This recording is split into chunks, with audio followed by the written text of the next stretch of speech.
What is Vroom and Yetton's normative decision model, also known as simply the normative decision model?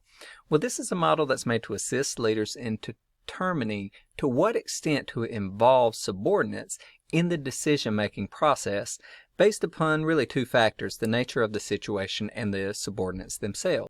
It employs a decision-making tree to arrive at an intended decision-making process. That is, the process of whether to integrate the opinions or input of employees or not to make the decision yourself. So here are the decision-making models. First, the autocratic style. That means the leader decides on their own without involving their team or asking for any additional information.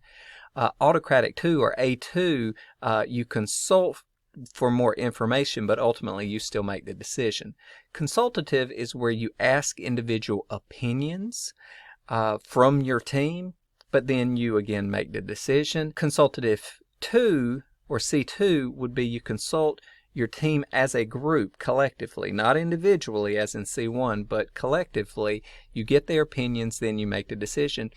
And then the last style would be collaborative, where you work with your group to get a consensus, and then ultimately whatever the consensus is, that's the decision. Now, the method for arriving at what decision-making process to use is brought about by asking several questions in sequence, in order, and the answer to any of these questions will send you down a different path. So the questions are: is the quality of the decision important? Is the team commitment to the decision important? Do you have adequate information for the decision? Is the problem well structured? If you make the decision, will the team support it? Does the team share the organizational goals? And is conflict amongst team members likely if you make the decision without involving them? So here is an image of the decision-making tree.